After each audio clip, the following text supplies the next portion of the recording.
All right, I'm going to take two more questions. One, two. Mr. President, I still want to get back to your original words that he cannot remain in power. Can you help us understand, you have more foreign policy experience than any president who has ever held this office. Whether those are your personal feelings or your feelings as president, do you understand why people would believe you, as someone commanding one of the largest nuclear arsenals in the world, saying someone cannot remain in power is a statement of U.S. policy? And also, are you concerned about propaganda use of those remarks by the Russians? No and no. Tell me why. You have so much experience. You are the leader of this country. Because it's ridiculous. Nobody believes we're going to take down, I was talking about taking down Putin. Nobody believes that. Number one. Number two, what have I been talking about since this all began?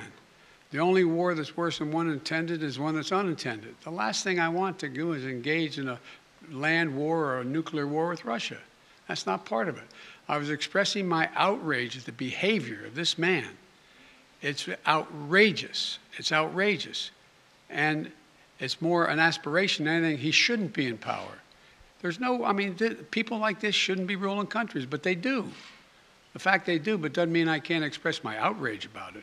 Last question. Thank you. You've said that you're confident that your comment won't undermine diplomatic efforts. But just to be clear, are you confident that Vladimir Putin sees it that way, that he will not use this as an escalatory? I don't care what he thinks. Look, here's the deal. He's going to do what he's going to do.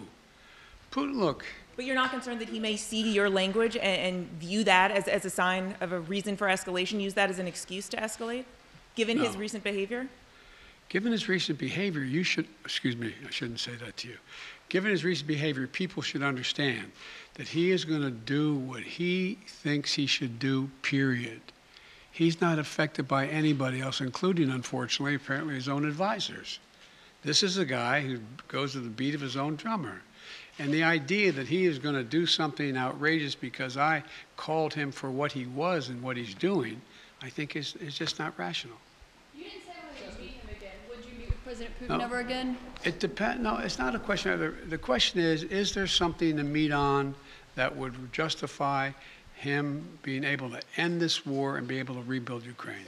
That's the issue. Can you just say yes or no, Mr. President, whether or not you would be willing to meet with President Putin It depends on what he wants to talk about.